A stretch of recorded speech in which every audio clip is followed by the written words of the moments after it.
The Queen of Granada, by M. Riff. Chapter 21, The Bus. Amidst heavy rain, Rita rushed toward the bus terminal. She had given up on the idea of pizza and hoped she could catch the bus. However, in the unfamiliar city, she had lost her way and ended up going in the wrong direction. A couple of times, she thought about turning back and following her route from the bus terminal. But that would take too much time, which she certainly didn't have. The streets were empty, and all the shops had closed for siesta. Eventually, she spotted the terminal gate at the end of the street and a bus about to exit. It might be the bus to Granada. She started running as fast as she could. Halfway there, she began shouting, "Stop! Stop!" Despite rain pounding on the windshield, the driver seemed to have noticed her and slowed down. Finally, she reached the bus and climbed the stairs, breathless and uncertain if it was the right one. Frantically searching her pockets, she eventually found the ticket in her school bag pocket and held it out to the driver. He said something in Spanish and stepped on the accelerator. It seemed like Rita had boarded the correct bus. But she wasn't entirely sure. Rita hoisted her school bag onto her back and started walking down the bus aisle. Although she doubted that she had boarded the right bus, she had no other option. Stopping the bus and waiting for another wasn't an option either. This was likely the last bus to Granada for the day, so it had to be the right one. If it wasn't, the bus driver would surely ask her to disembark when he checked her ticket. The bus might also be headed in the right direction, but only for part of the route. That's probably what the driver had conveyed in Spanish.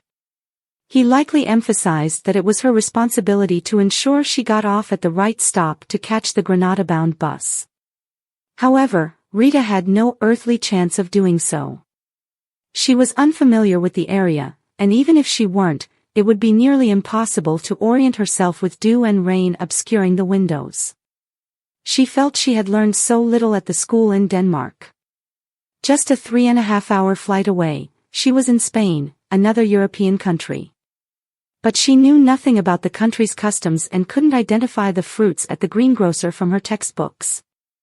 She could not understand the geography of the country and could not even understand what a bus driver behind the wheel was saying. Rita felt the same way throughout her life. If a fortune teller were to try to decipher her zodiac sign, the result would be, "You are on the wrong planet, in a no-name galaxy at the uncharted part of the universe." As she walked past the first rows of seats, occupied on both sides by tourists, it was a scene much like the bus from Malaga to Almunkar.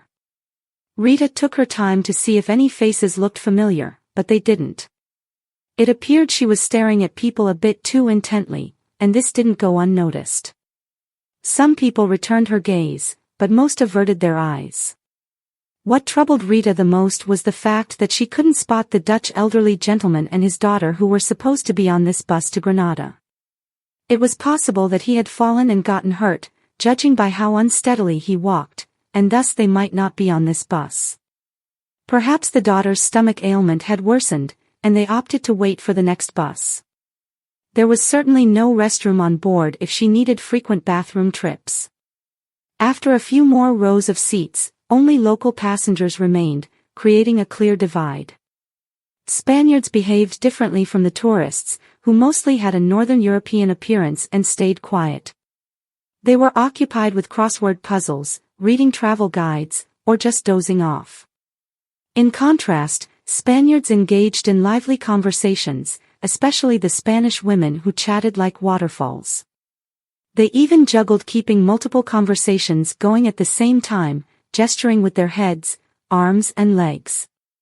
To Rita it sounded like a chaotic symphony of voices, like being surrounded by a swarm of bees. She could not understand a single word.